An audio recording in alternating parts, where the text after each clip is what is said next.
It'll be in that moment, that decisive moment, where a completely new paradigm can be born, and all of us are going to have a different level of responsibility in this culture. And that's sort of what I've been talking about as I've been promoting my album, because I'm getting asked a lot of questions about how musicians can exist rightfully in the new culture. And I keep talking about self-responsibility, entrepreneurship, and at the same time, the audience needs to meet them somewhere in the middle, where they need to support an artist who's being real, as opposed to, let's say, the robot class. And we see these parallels everywhere in culture. We see it in Hollywood. We see it even in the political class, where occasionally somebody actually stands up and tries to have a good idea. And I know lately you've been talking a lot about what's going on with Ron Paul and Rand Paul, and the way people feel betrayed, and and whether this is just another shell game. And I mean, we're all kind of dealing with these different reckonings in public. And then the converse, though, that's very different is, well, how should we react? And this is the difference. We're no longer just sheep sort of sitting there with our hands over our ears. We're saying we must do something, and we have to form the new paradigms of what we can actually do. I agree with you. I feel the responsibility that I have a platform to reach millions, that I should be doing a better job. I catch myself getting drugged back into anger, getting kind of rabbit trailed off into things that they put out, and I'm overanalyzing. And I think it's important that all of us that know the truth stop overanalyzing and know that we're trying to do the right thing. We want to make a better planet. We want our species to survive. We want to be less violent, because I found that good people, to oversimplify it, tend to overanalyze ourselves. I mean, here's an example, and you may not have known this 15, 20 years ago, but I'm sure you know it now, and I'm not just kissing your ass here, Mr. Corrigan. Getting to know you a little bit, listening to what you've had to say over the years, I know why the power structure that's very shrewd from day one is attacking you, because you are intelligent. You are a threat to their system. You are a maverick. And the zombies and the robot class tend to peck at those that they see as a threat. If you were a leader within the system, then it wouldn't be a problem. And that's why, even though the reviewers are having to admit that, okay, this is a really good album, wow, it's selling a lot of copies, people are excited about it, there's still a lot of little snipes when I was reviewing the last few days what's being said, but that's a badge of honor. And I've noticed over the years, sometimes you've kind of responded to that and said, I don't know why you're doing that. Well, look, I know why they're doing it. It's more than just jealousy.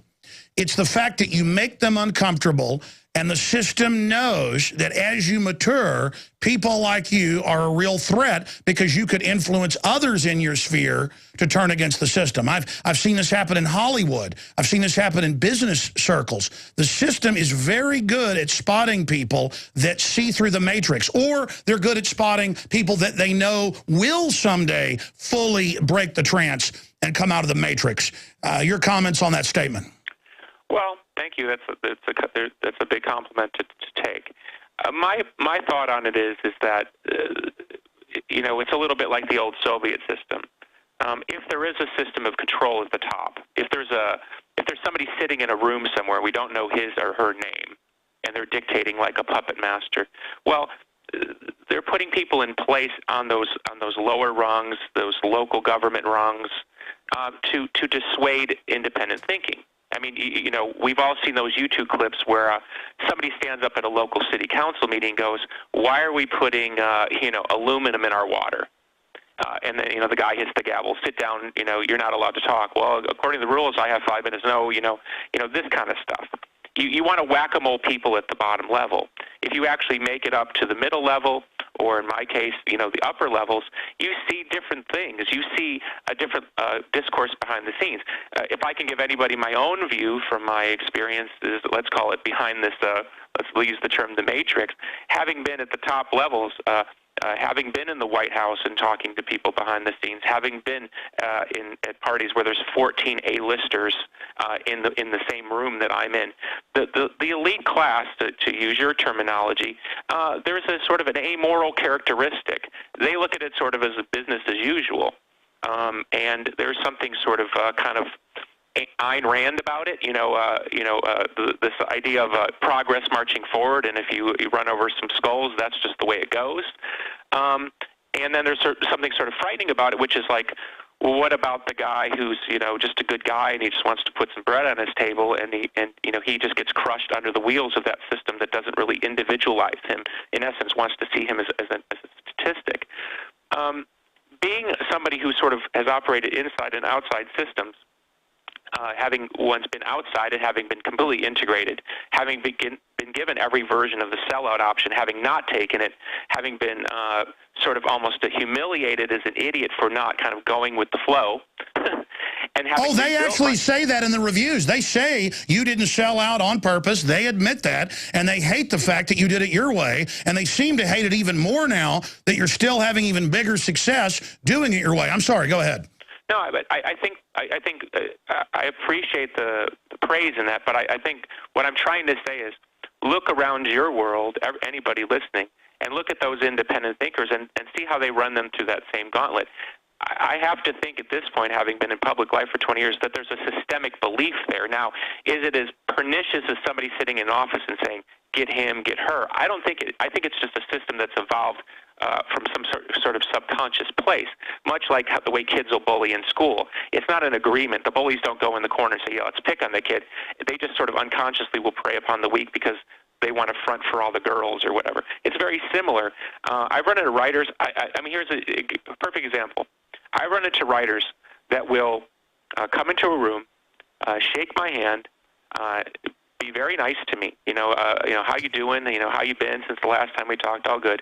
Flip the light on or press record, rip me apart, where I'm like literally backpedaling from the interview, like, whoa, like where's this coming from? And as a younger man, I didn't really know how to handle that. The interview ends, the guy stands up and says, oh, great interview, thanks so much. Then you read the thing that come out in the paper, and he says, oh, he was a fool, he was a nervous idiot, he was biting his nails to the quick. I mean, he can't be trusted. And I think, who are they talking about? Now, is that guy or that girl, are they part of some sort of conscious system? I don't really necessarily believe that. I think it's more an unconscious urge to please. We're going to come back and speak with Billy Corrigan of Smashing Pumpkins here in just a moment. SmashingPumpkins.com is a great place to go, so you can find the links to get the new album, Oceania. And let me tell you, I've been a Smashing Pumpkins fan since I was in college, and I think this is one of the best records I've ever heard. It may even be better than the one that was my previous favorite. I mean, obviously the big hit, 1979. Billy, what do you want to go out to break with, and what should we come out of break with? I think we should launch into Quasar, Alex, because it's about a God's power.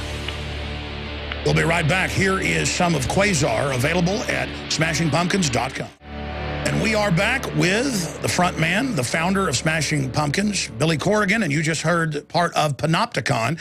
That, of course, is a system of surveillance where you think you're always being watched. What's that song about, as if the name doesn't tell us, Billy? I think it sort of deals with the duality of the two systems, right? One system being this idea that we're always being surveyed now. Like you can't go down the street without some CCTV camera picking you up, right? On another sense, there is this eye in the sky keeping an eye on us, So you have a benign system and you have a malicious system, in my opinion. And so it's sort of like how it feels to be in between those two ideas. No, exactly. I've learned watching these globalists, and I've seen some of the same things you've seen from different angles. They just know how to pick individuals that fill that space. They go out in the garden, and basically out of the millions and billions of people out there, they just select, and they can look at the college transcripts, how they wrote the college paper, did they do what the editor wanted, and they can just select the exact type they want and then put them in that position. Yeah, there does seem to be, let's call it a bootlicking class. Yeah. I believe Roger Waters, the great auteur of Pink Floyd, really identifies that in his incredible work, The Wall.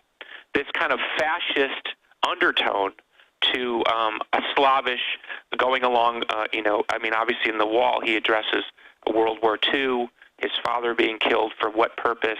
Was it a just purpose? Was it a not purpose? Did anyone really care? Did anybody remember his father after his sacrifice? All the things he wrestled with, and then somehow that very intuitively intertwines with fascism.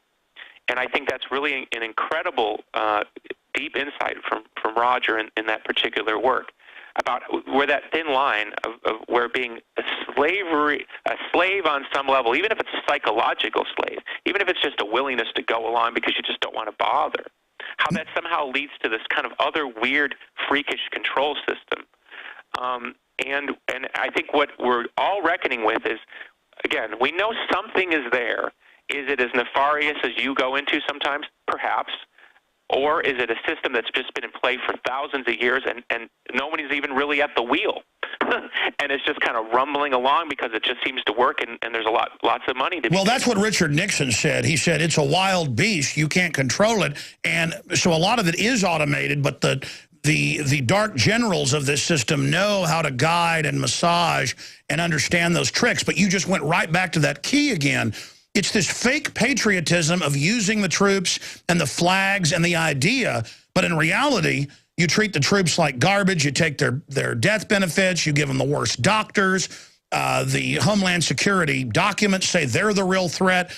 But meanwhile, the whole fascist war machine camouflages itself as the guy down the road who went to fight because he wanted to protect America.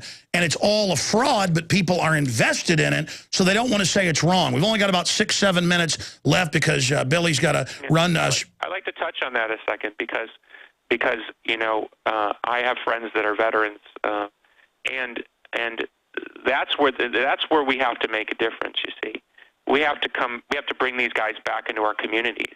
We have to listen to what they learned.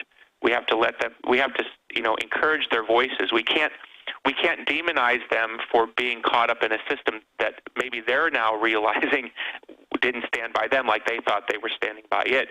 And that's the very difficult thing, especially if you love your country, because where do you draw those lines? At least on the local level or the relationship level, we can support those people into integrating them back into American life because they're having a really hard time, obviously. What I saw this on Drudge Report the other day, and, you know, never know whether things are true or not, but it said the second highest rate of fatality in the Army right now is suicide. Was that true? Yes, sir. Actually, in Afghanistan, it's the #1 cause. And some months, it's the #1 cause overall.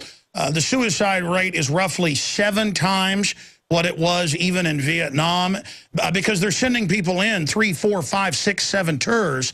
Many men who were in World War II, 1 tour, suffered all sorts of serious problems. And now we bring them back here and treat them like garbage. Very well said. They've been caught up in this destructive fraud that is chewing up and murdering innocent people overseas, but doing it here on the other end in a more sneaky, devilish way. I want to race in the time we've got left here, Billy, through a raft of questions, and then any final points you've got. I think this is an amazing interview. Let's continue here with other issues. GMO, your take on genetically modified organisms. I mean, I'm no rocket scientist, but you have corn that the bugs can't eat because it grows its own pesticide, but then we feed it to humans. And then in the studies, it's causing organ failure in the rats. What's your view on GMO, and what do you think the power structure is doing there? Well, I tend to look at something like this as pretty simple. Number one, it's not going to go away, right? So what do we do about it? I think it's something like, I ask the question like this: why don't we have a choice as a consumer to know whether or not we're consuming these foods? It's becoming more and more difficult to be able to identify whether or not we're actually eating genetically modified food. That's where it's like, okay, if we can't stop it at the top, why can't we stop it at the bottom? We need to fight those fights. And just circling back to the veterans again, you know, okay, so if we know something like this, where is this public discourse?